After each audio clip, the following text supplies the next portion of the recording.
Okay. In the interest of keeping things going, we'll turn on the video. Hey. Good afternoon. Welcome to the Tight 20, Marketing for Results in 20 Minutes, presented by us, Ballyhoo Digital.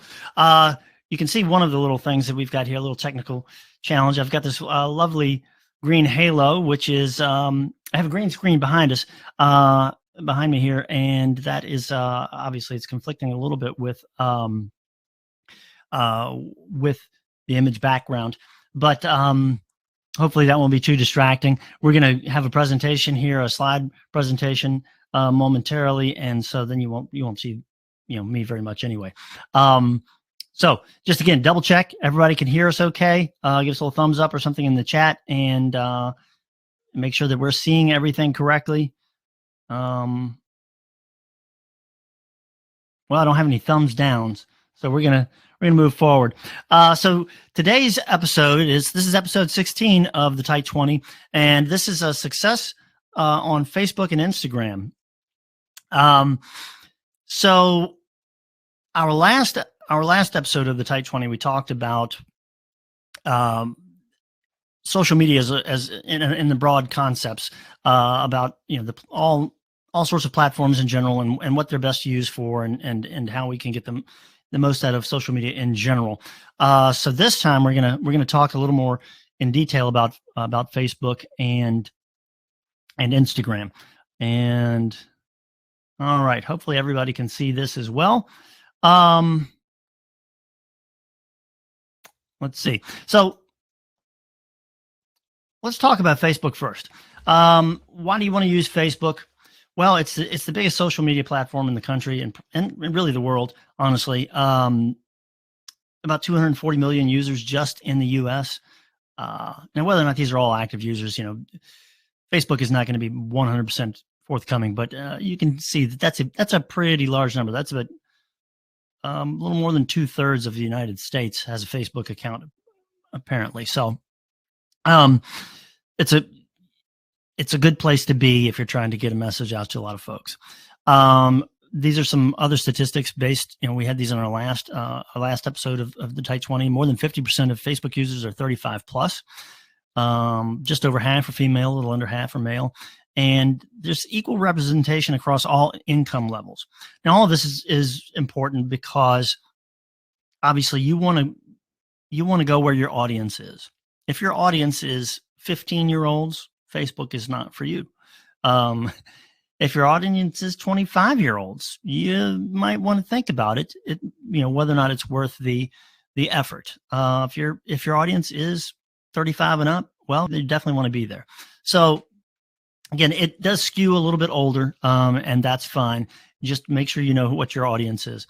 Now the numbers for Instagram are a little bit different. And the reason that we put these two together, in case you weren't aware, Instagram is owned by Facebook. And what that means is that essentially you can use intelligence from both platforms together to help you reach the audience that you want to reach and help you be more successful. As you can see, Instagram skews a little younger. 86% are under the age of 45. 70% are under the age of 35. So yeah, if you want that 15-year-old, that 20-year-old, that 25-year-old, Instagram is a great place to be. You can see it's pretty doggone evenly split between men and women. But it does skew more towards higher incomes. As you can see, 60% of households would have $100,000 plus income that use Instagram. So that's a good platform if you're looking for I won't say necessarily a higher end clientele, but with clientele that have more disposable income. So what kind of posts work best on Facebook and Instagram? Well, the first one is and this if you've been attending all of our webinars, or at least some of them, you'll see this. This is a recurring concept. What you present to your audience should be useful / informational. That always works best. It's always going to be the best, the stuff you're going to get the best engagement out of. People are often online. When they're looking for businesses, they're generally looking for information. They want to learn something specific. A lot of people on Facebook, though, you'll notice this, that a lot of people look at it as an entertainment, and it really is just it's an entertainment platform for most folks. So they scroll along and they look at and they see what their friends are doing and things like that. But as a business, you have to think about it a little bit more than as a little bit more than just an entertainment platform. You have to understand that you can use entertaining content, but it should be professional and it should be probably somewhat limited. So, it's fine. Well, let me put it another way. If you like cute dog videos, I do too. There's a place for those, and they're generally on your personal page, on your business Facebook page or Instagram page. They're not necessarily relevant unless you do like dog grooming or something like that. If your business is dogs, then by all means. Otherwise, we generally will recommend that you keep the cutesy things off unless they're particularly relevant to what it is that you do. There is something to be said for promoting content that has personality. People do want to work with businesses that have personality, but again, in today's day and age, people are also very cynical about things that are just not, that seem forced. So stick with things that are relevant and somewhat professional for the most part, and you'll do well. And lastly, make sure that you are visual. Obviously, Instagram is a very visual medium, and it's all about pictures, right? But Facebook, if you want engagement, if you want people to notice what you're posting, then you've got to have good visuals. Try not to have generic visuals. Try to find the most interesting visuals you can that are relevant to your post. So, and again, I cannot stress that enough. People are not going to stop scrolling unless they see something interesting, and the visual is the best way to a good visual, a good image is the best way to do that. So let's talk about organic versus paid posts. An organic post is just one that you post, right? We do this all the time on our personal accounts, and a lot of folks do it already on their business accounts. You just post something out there, and you see what happens with it. Who sees organic posts? From your business page, the correct and actual and sad answer is pretty much no one. Facebook has many years ago decided that they would de-emphasize in their algorithms what shows up from businesses, from business pages. Now, if you cross-post your business posts to your personal account, that's a fine thing. A lot of people use their personal accounts for business too, but mostly we're talking about business pages here. If you cross-post them, everybody on your friends list is, has an opportunity to see those posts. Sometimes they won't, sometimes they will. But if you're posting it on your business page, the fact is Facebook wants you to advertise. They want you to spend money. So for the most part, people, if you're posting something on your business page and you're not paying to boost that post, just an organic post is not going to be seen by many of your followers.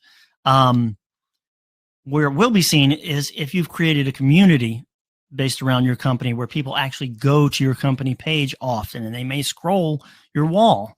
And so if you're doing community building and you actually are aggressively trying to get people or proactively trying to get people to visit your business Facebook page often, they'll actually see those on your wall, but it's not going to go out very often to very many people who actually follow your business. So the flip side of that is who sees boosted posts and or ads. Boosted posts are just regular organic posts that you have the opportunity to spend money for them to show up more. And the cool thing about that, about those boosted posts or actual ads, is that you get to choose your audience. This is the strength of Facebook. This is the biggest strength of Facebook and Instagram.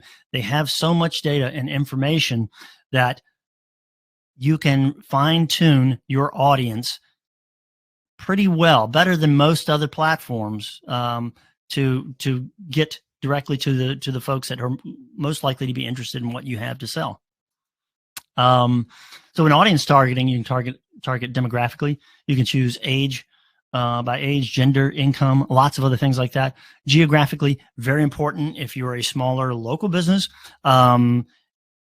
You can, for example, we have one of our clients is is a self-storage facility. They are hyper-local folks. So any advertising we do for them is in 5 to 10 mile radius at the most. Really 10 miles is not, that's probably pushing it a little bit. But really you want to be able to narrow your target to whatever your service area is, or wherever, people are 30 to 40 minutes away. They may drive depending on what type of business you have, but again, hyper-local businesses tend to do well with hyper-local geographic targeting. You can choose interests. So if you are a clothing store, for instance, you can choose people who are interested in clothing or interested in fashion or have jobs in that area and things like that. And there are just a ton of interests out there. So many things that you can use to help reach the folks who might be interested in again, what it is you have to sell. And occupations. A lot of people put their occupations on Facebook, not everybody, but you can include occupations in this. And, that's particularly helpful if you're a business to business type of organization. And then you may be able to reach out to other professionals. I will say that Facebook and Instagram are better for business to consumer companies. If you have a product or service that is best suited for other businesses, LinkedIn is probably a better place to advertise. I won't say this is the case in for all industries, but it's something you really have to think about, whether or not you're going to be actually reaching people who are looking for business stuff on Facebook. Some do, some don't, but it is by and large, Facebook and Instagram are for general consumer, everyday consumers. So keep in mind, there are also exceptions to every rule. So take all of this with a grain of salt and be willing, as in all things marketing, be willing to take a little time and experiment and see what works for you.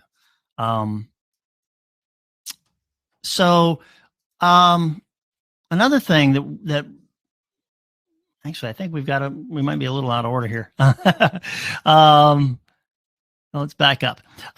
So customer service is another thing that a lot of folks look for on social media platforms. And this is something that you really can't overlook.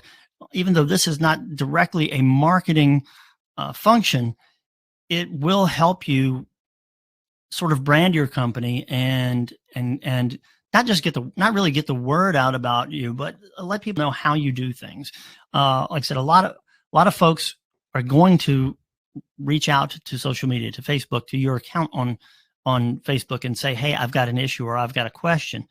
So here's some things to keep in mind with that. Meet the expectations of your audience. If they're asking you questions, make sure that you're answering them. Make sure that your answers are quick and they're friendly as much as possible.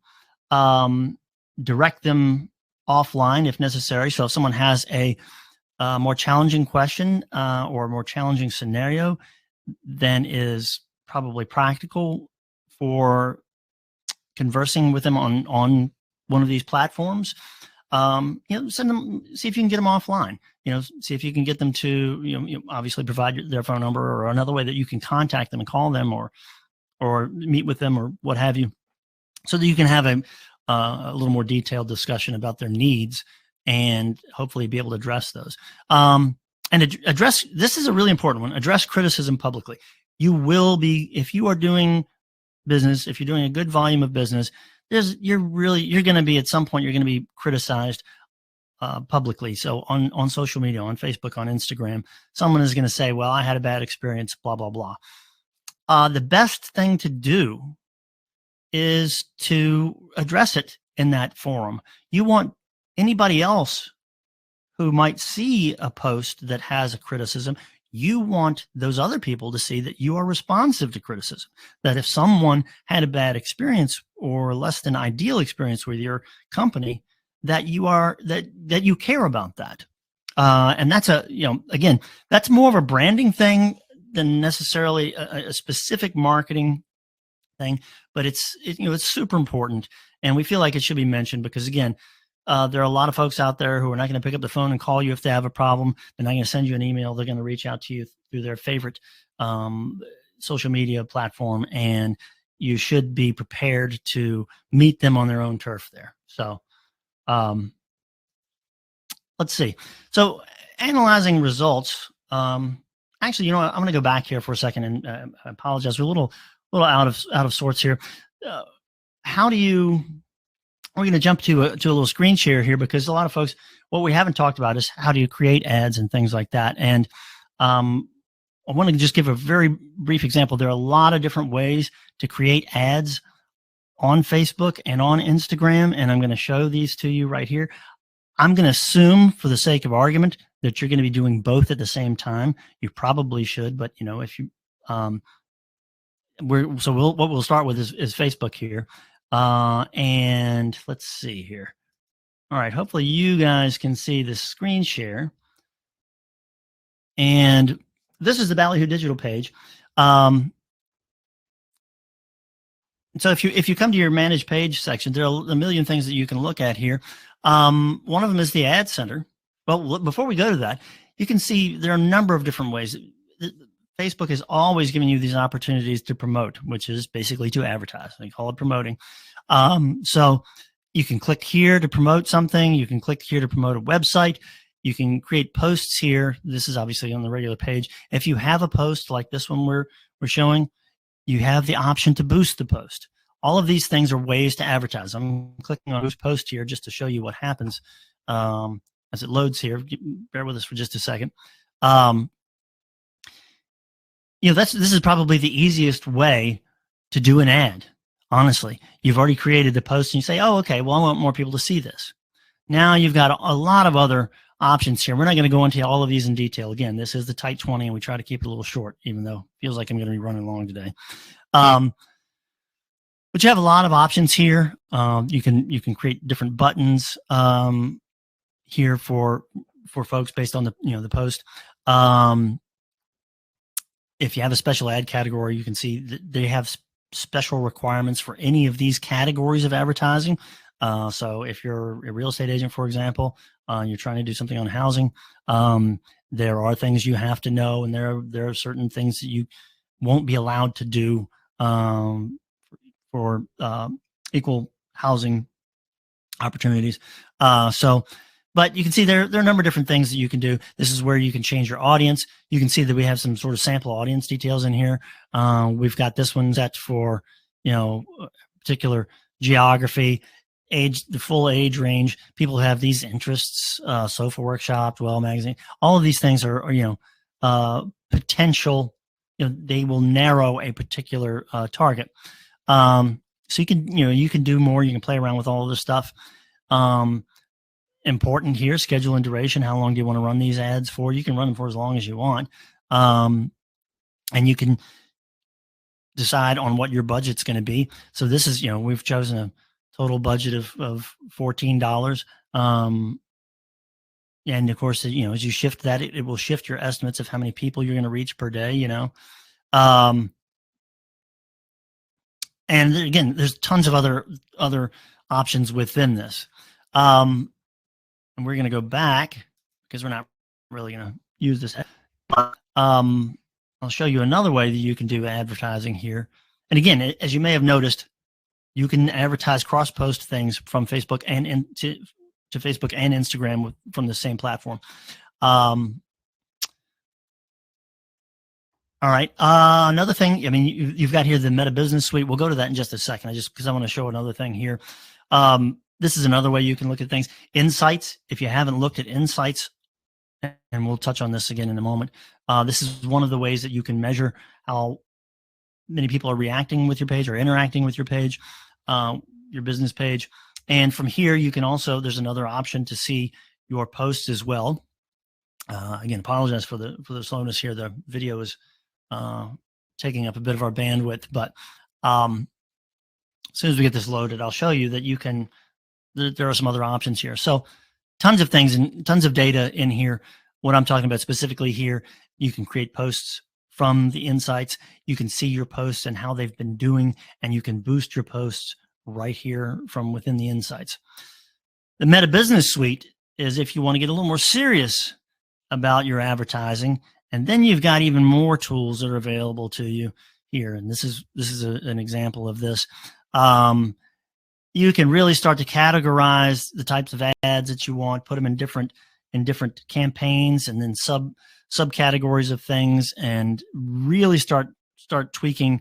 Again, if you have multiple different products with multiple different services with multiple different audiences, this is probably a good way to do this, and you can keep track of things. You don't have to recreate audiences every time you create a new ad. You can use a lot of the same audiences over again. So this is an important thing to remember here. So let's see. Let me turn off our screen share. Come back here, and let's see. All right. Well, we're gonna we do have some more slides, but it looks like okay. I think this is where we left off. Yeah, there we go. Yeah, we did customer service. So analyzing results. Again, we just talked about Facebook Insights. Great place to see what's going on with your ads and posts. The Facebook Pixel. We go very quickly through this. Facebook Pixel is basically a tracking script that you put on your website. If you're interested in tracking people through to your website, if you're not doing business just directly through Facebook and Instagram, but if you're sending people to your own website, Facebook Pixel will give you a ton of information and allow you to retarget these folks. So you can, people who might have clicked on a particular ad, they go to your website. Facebook and Instagram will retain that information, and then you can send them more ads based on their visits.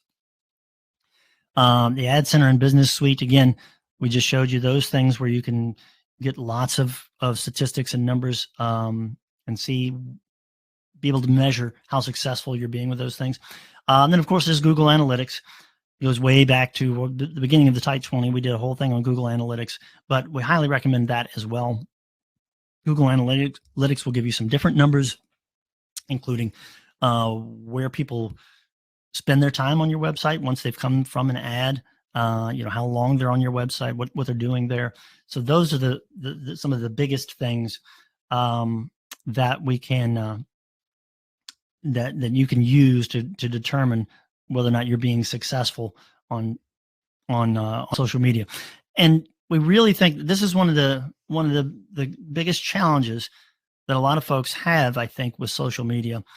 They feel like they have to be on there and they have to be doing things, but rarely do they know whether or not what they're doing is working. And again, that's a recurring theme for Ballyhoo Digital, because it's one of our core principles is we want you to be able to measure whether or not what we're doing is working or what you're doing is working. If you can't measure it, if you can't determine how much money you're making from your efforts, then you don't know whether you're wasting money. So always, always, always pay attention to the data. Always, be on top of things like that, and keep up with the numbers. Okay, so we've got some questions here. Let's see. Is there a best time to post on Facebook or Instagram?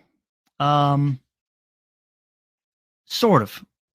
Generally speaking, mid-morning through mid-afternoon during the week gets the most traffic. So if you're putting it out there, that's a good time to do it. That's when people are going to be spending time there, generally speaking. If you're boosting posts or you're doing advertising, that's going to run pretty much at all hours. So that's good. Let's see. How often should I post? You should post. So a lot of folks say once a day. That seems like a lot if you really are trying to post. If you're trying to post things that are really useful and informative and interesting, without a lot of fluff, without a ton of fluff, that might be challenging for you. What we'd recommend if you're doing this yourself is there are some third-party services out there like Hootsuite and Buffer, which will allow you to schedule posts in advance across multiple platforms. So if you create a bunch of them all at once, and then you can just schedule them out. Let's see. So that's, I'd say once a day isn't really too bad. One of the things to remember about social media is that it's a repetition. Oftentimes it is a repetition thing. It leans more toward branding. So repetition is really important there, because what you're doing is you're reaching out to people who might be interested in what you have to offer, as opposed to something like Google Ads, where they're reaching out to you because they're interested in what you have. Here you're trying to convince somebody or just make them aware of your presence and the things that you offer. So it can take more time, more repetition, more time seeing ads or posts for someone to make a decision to do business with you. So if you do it a lot more often than that, then you run the risk of just it can have a negative effect. So so Catherine has a couple of good questions here. When you place a Facebook ad, does it automatically go on Instagram? Usually you have the option of putting it just on Facebook or cross-posting it to Instagram. You have to connect your accounts, make sure they're connected there. So you can do it on both. You can create an ad on Instagram. I did not go into that on the platform here on this one, but yes, you can do just Instagram if you like it. And again, there are instances where that's probably a good idea. Because it's so easy to cross post to both, I usually try to kind of do that. But if you're advertising and you really want to hit a particular audience that is more active on Instagram than on Facebook, then definitely just do Instagram and make sure you're not wasting your money to an audience that's not going to be there or really going to be engaged. Catherine also asked, what resources do you recommend to keep up to date about marketing changes, especially social? Ooh, well, this is a broad one, but I can tell you the biggest and best is Search Engine Journal. And I know that obviously the sound of that is that it's mostly just for search engines, but it's become so much more than that. It really is one of the best marketing resources out there. They have articles all the time, and they are on top of all sorts of news and changes and things like that. So you can get on their email list for their newsletter, and you can spend a lot of hours a week just learning and reading what they have to offer. But it really, for me, is probably my most trusted source for any information on marketing in general. Brian asks, how often should I switch up my ads? That varies. Depends on the success. Ads do tend to get a little more stale a little more quickly on social media.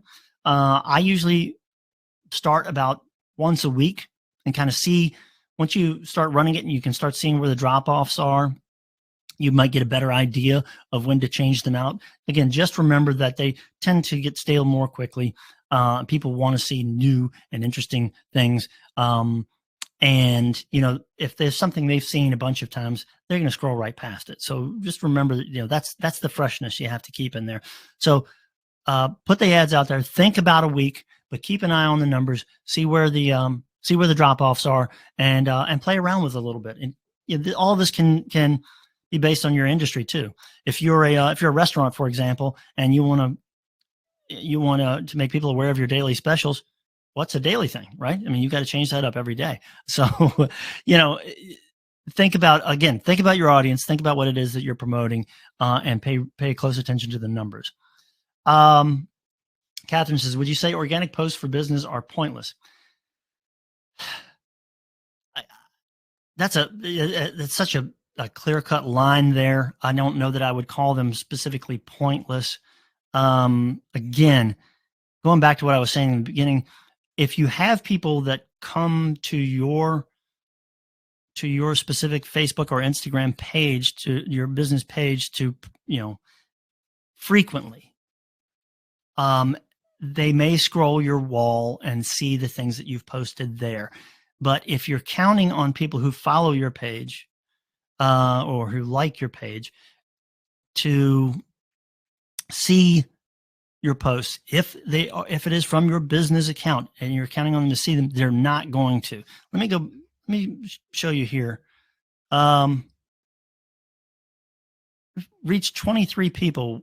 If hang on one second, let me go back to real quick. Again, I know we're definitely running a little late here, so I don't want to keep everybody too much longer. But you've got some great questions today.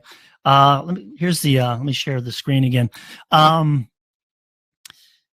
These are some of our most recent posts, organic posts on our own Facebook page, and you can see we aren't boosting these currently. But you can see the number of people that are actually reached. And this one reached, well, it says 0 people. I don't know how we got one reaction with 0 people reached, but you can see the numbers are pretty low. This one we reached a lot of people. I think it was the nature of the post. It was a bit funny and actually did include our dog. So I think that people reach because there were more reactions to this. When people react to something, there's the networking effect, and other people are going to see when they react to something. And so this is cute and that's nice and everything. But again, remember what I said about entertaining. The vast majority of these people probably are not interested in doing business with us. They're interested in the dog. And dogs aren't our business exactly. So, but our more regular posts are not going to be seen by that many people. So if we really want people to see these, we'll boost them. And we do from time to time, not everyone. So, anyway, I hope that answers your question, Catherine. Again, not necessarily pointless. Let me also say this, and this will be the last thing on this. Advertising on Facebook and Instagram is also one of the least expensive on an impression or per view basis of all the platforms. It's pretty inexpensive. You can get your message out there for $5 or $10 a day. Sometimes $10 a day gets you, just a ton of views, but it's not all, that's not always going to be the case. But again, it's generally pretty inexpensive. Now, as a marketer, I feel obligated to let you know that cost of getting the word out really, that can $10 a day can add up pretty quickly if you never get any actual conversions or any clients or customers out of it. If you're not selling anything to make up for that cost, you have to ask yourself, well, is this still the best place for me to be? Is this the best place for me to spend my money? So always keep those things in mind. Great marketers are always going to try their best to show that there is an actual return on investment for all of this. Catherine asks again, and this will be the last question, Catherine, for right now. I really appreciate all the great questions, but we've got, we're running a little behind, and I apologize for that. We do want to keep it tight. Is Instagram also inexpensive? Yeah, it's pretty inexpensive to get those views out there. The reason is that even if you're targeting your audience, you can't really target somebody. Let's say you sell, I don't know, dog houses. You can target people who are interested in dogs, but there's no way to dial them in to say, only want to show this to people who are interested in buying dog houses. There isn't a way to do that. So to some extent, there is a shotgun approach to this type of advertising, to any type of display advertising like this. You can show it to an audience who might be interested, but you really don't know how many of those people are interested. There's always going to be a number of views with this type of advertising that are people who are not really interested or only vaguely interested. It's not the same, again, as somebody raising their hand and saying, I definitely want a new doghouse. So that's one of the reasons that it's less expensive than a lot of other things. But in the end, it can be just as expensive or more expensive if you're not really converting anybody to paying customers. So hope this was good for everyone. Again, I can't thank you enough for attending and for all your great questions.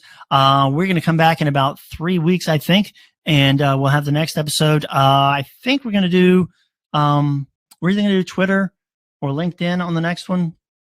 But stay tuned. We'll send out invitations to you, and have a great week and a great weekend. Take care, everyone.